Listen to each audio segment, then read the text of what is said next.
yang jelas dari memori masa kecil saya. Jadi saya suka sama ayam panggang, dan kebetulan kampung keluarga saya juga di situ banyak para produsen ayam panggang. Jadi makanya saya belajar,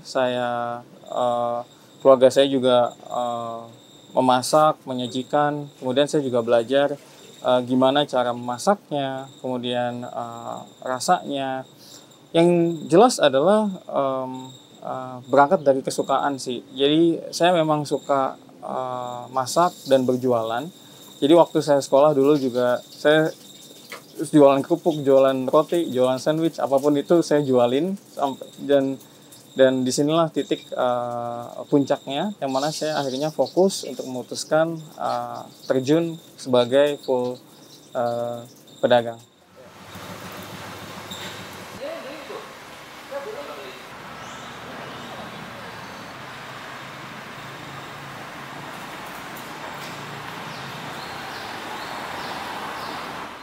Sambelnya tuh mirip-mirip sambal korek, ya Mas ya? Apa gimana? Iya, jadi ya Sambal full, iya kayak mirip-mirip sambal korek sih. Jadi emang mentah terus disiram. pure, ya kami ada ya kayak semacam di goreng dikit, Oh, oke. pelan gitu. Jadi emang naturalnya ayam ini cocoknya sambalnya kayak begini.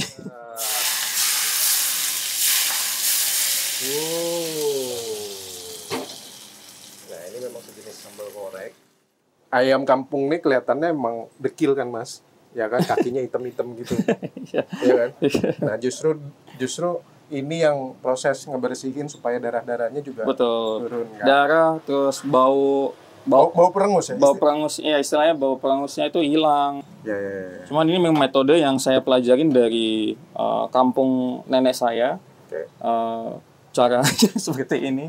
Jadi saya ikutin juga. Jadi bener sesuai namanya nih, ayam panggang kampung nenek. Iya, betul. Ngomong-ngomong kampungnya nenek di mana, Mas? Kampung nenek itu ada di daerah Madiun dan Ngawi, sekitaran situ. Oke. Ini ya. sebutannya ya orang biasanya sebutannya ngungkep kan, Pak. Jadi Oke. jadi ini adalah proses ayam dicampur sama bumbu supaya kayak lebih meresap ke dalamnya. Oke.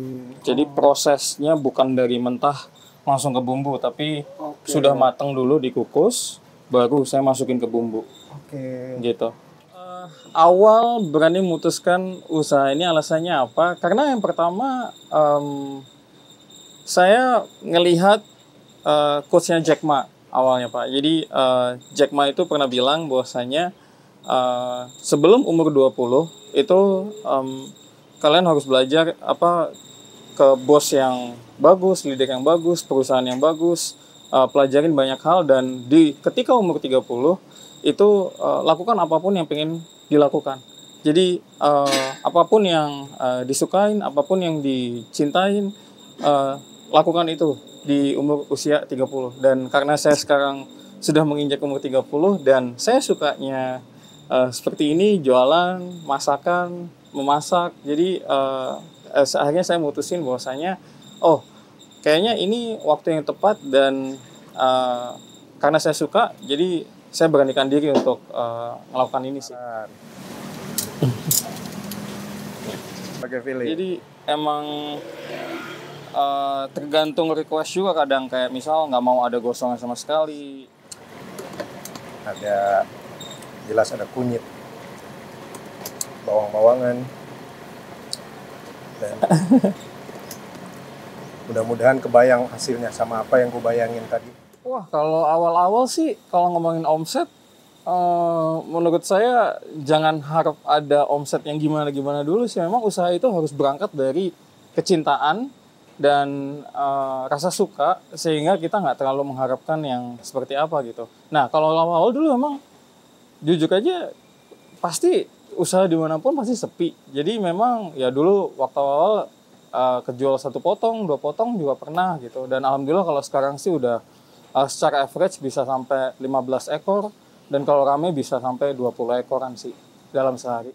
Nah, biasanya kan orang bikin ayam bakar atau apa, ayam panggang atau apa, biasanya kan ada yang dioles juga kan Pak. Kayak oh iya, yang pakai olesan buat cat gitu, ya pakai kuas. Oke. Saya lebih memilih untuk ditetesin karena wah, menarik. Oke.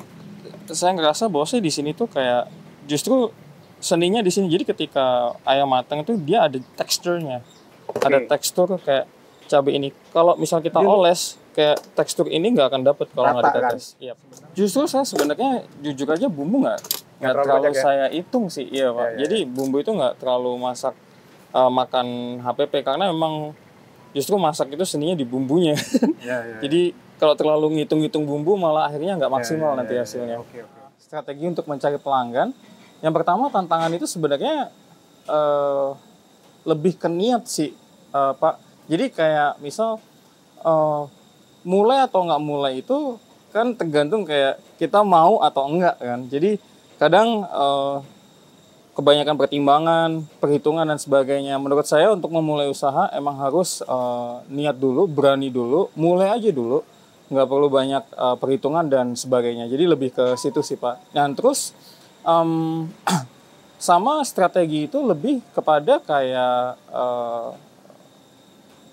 strategi saya itu lebih kepada konsistensi dan identitas. Jadi konsistensi itu apa? Jadi maksud saya gini, sesimpel jam buka, jam tutup itu harus konsisten. Kemudian hari bukanya, hari tutupnya itu juga konsisten. Dan kebetulan saya pribadi, alhamdulillah sampai hari ini selama hampir setahun nih kami belum pernah tutup sehari pun. Dan memang saya pengennya, saya pengen tahu gitu, saya pengen belajar setiap harinya seperti apa dan ada hal yang baru atau apa enggak yang perlu untuk dipelajarin di setiap harinya. Jadi lebih ke situ. Dan kemudian juga baru kayak sosial media, tetap desain, identitas, kayak identitas jualan kita itu apa, identitas secara desainnya seperti apa, itu juga akan menjadi salah satu tolak ukur untuk menarik pelanggan sih. Jadi lebih ke situ sih. Nah inilah ayam yang sudah siap untuk didistribusikan.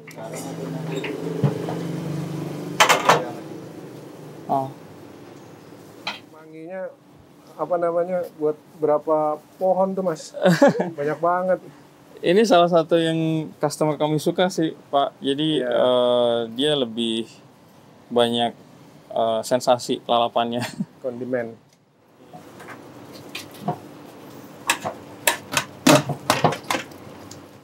Harapan buat usaha ke depan, jadi aku berharap sebenarnya makanan-makanan otentik ayam panggang kampung aku ini itu bisa bertahan dari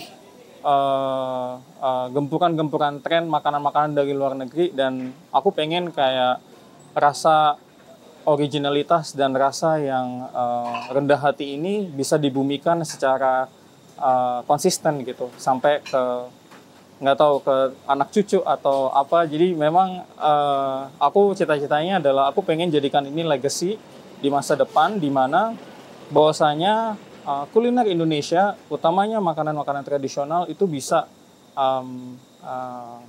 bertahan gitu dan bisa bersaing di dunia modern kali ini. Dan tentu juga aku pengennya kalau bisa ya suatu hari nanti ayam panggang kampung nenek bisa ada di kota teman-teman masing-masing. Sampai jumpa ya.